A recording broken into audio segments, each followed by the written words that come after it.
Harley-Davidson is one of the most admired and recognized companies in the world. They are leaders in the industry. They are leaders in relationship marketing. And they are leaders in creating consistent growth. That leadership position is reinforced with a unique organizational design that encourages high levels of collaboration between their interrelated businesses.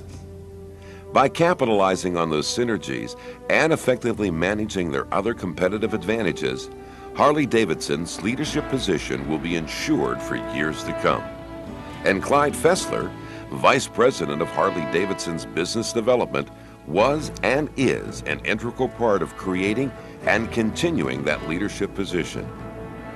Clyde Fessler's presentation addresses reinventing the business with specifics on building a brand,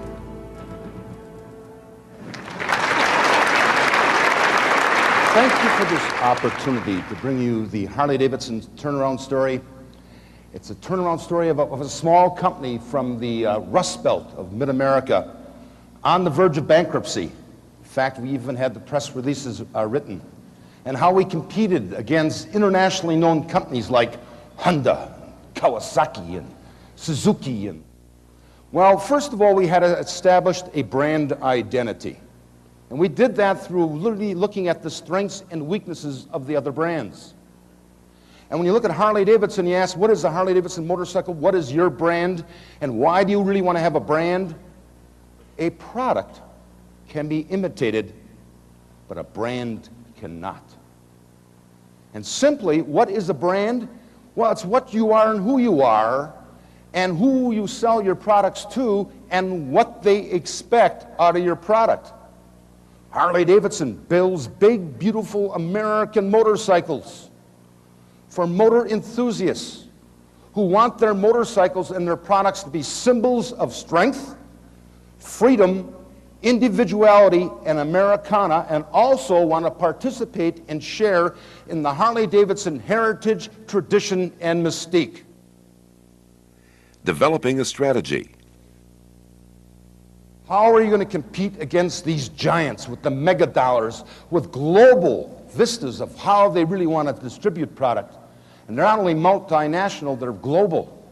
And they could take a concept from, a mind, a thought in their mind of a new product and bring it to reality as far as being a new motorcycle 18 months later.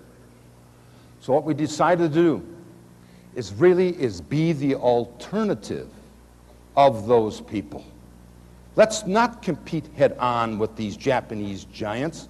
Let's go left when they turn right, and let's apply that strategy of turning left when they turn right to the 4 basic P's of marketing. And everybody knows what those P's are.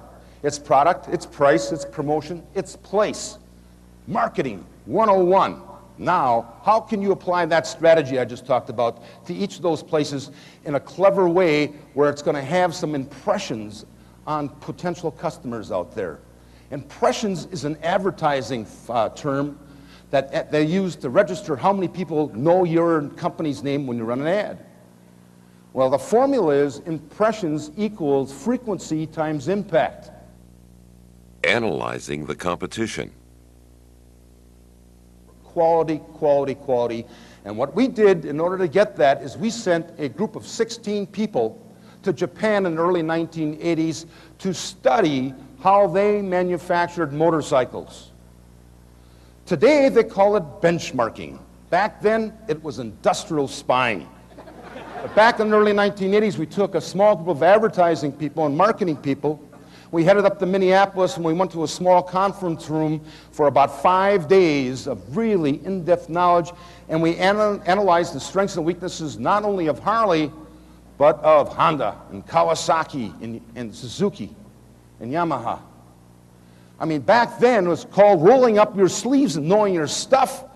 Today I think they call it SWOT analysis or something like that. Value migration.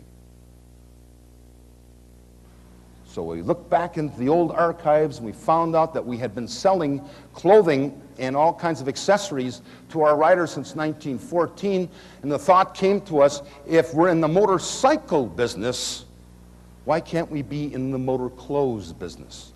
So we manufacture a complete line of clothing that is functional and fashionable for all age groups. You look through our catalog, you'll find people in their 20s, 30s, 40s, 50s, 60s.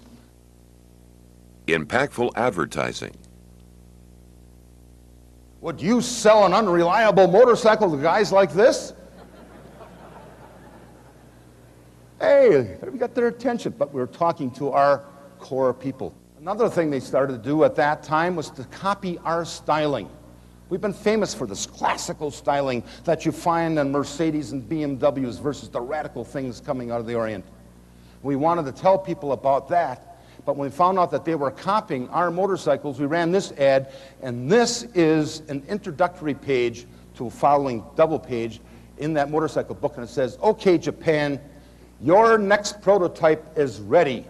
And when you turn the page, it says, "Maybe this time nothing will get lost in the translation," and we printed it in Japanese.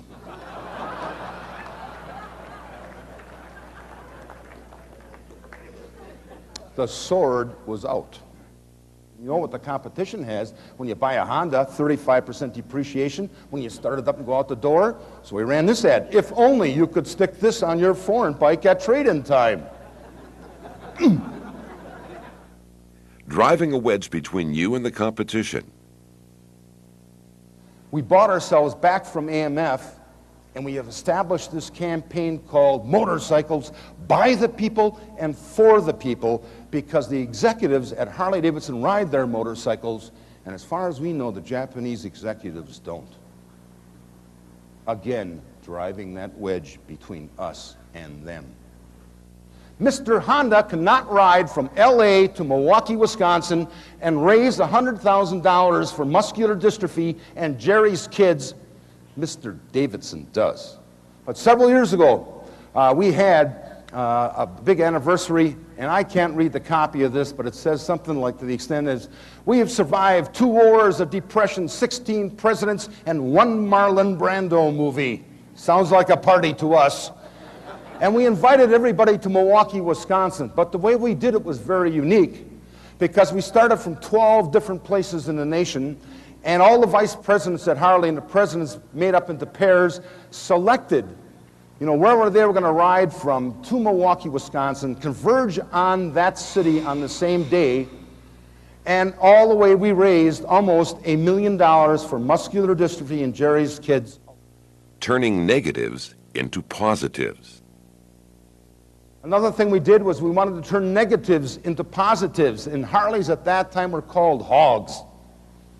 And I don't know where that name came from, racing or something like that, but that was something that the press was always using in a negative way to identify our motorcycles, and what we wanted to do was take that and put it in a positive way. So we ran this ad with this piggy bank, and we talked about the durability and the rebuildability of the motorcycle and the fact that they didn't depreciate.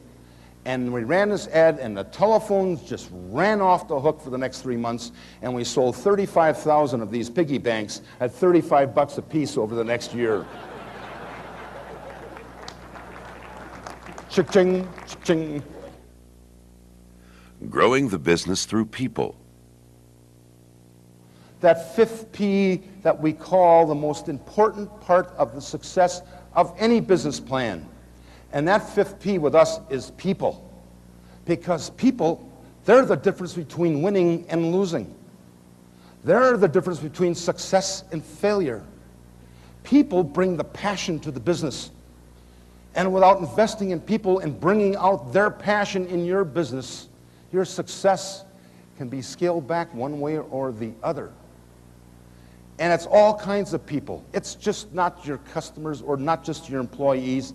It's through the years building relationships with your vendors, with your community. Getting close to the customer. Forming a bond.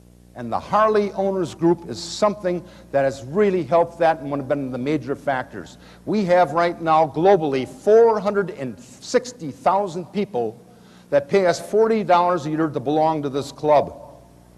And we send them every other month a little book called Hog Tales. And riding a motorcycle is what's all about, because that's what builds loyalty. And that's why we can run ads like this. When was the last time you felt this strongly about anything? Ever see a Honda tattoo on anybody out there?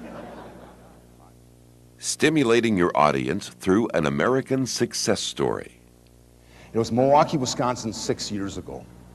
The Bucks were losing. That's the local basketball team, and continued to lose. And the Brewers were losing at that time, too. The Packers, God, losing record. Brett Favre was at that time, Brett Favre was throwing more interceptions than he was, completions.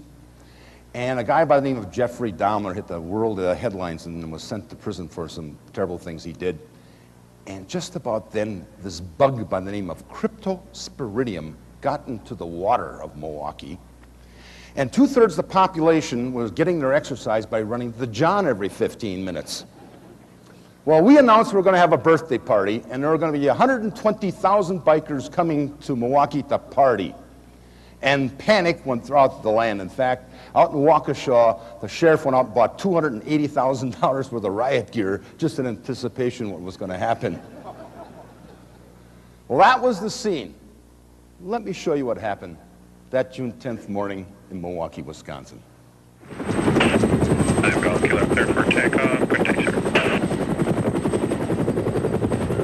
Good morning. I'm Jonathan Green at AM 620 WTMJ. We've got 78 degrees down at the lakefront and just an absolutely gorgeous day. Best one yet this year. And I'll tell you what, I-94 is, as we told you it would be, at an absolute standstill. For that matter, the whole city of Milwaukee is at a standstill, and it's finally here. 90 years we waited for this one moment. You got thousands ready to roll as an American hero rides into town. This is going to be something special.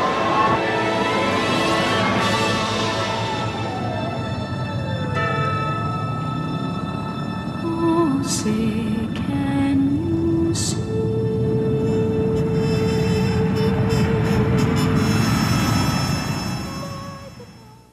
How to motivate your audience in changing paradigms.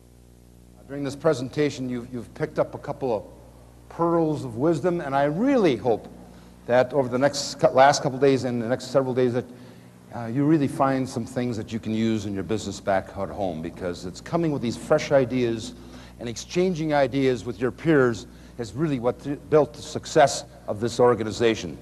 But if not, I'd like to leave you with this last thought. If you do what you've always done, you're going to get what you've always got. And with that, I say thank you. You've been a wonderful audience. I really thank you from the bottom of my heart. Thank you.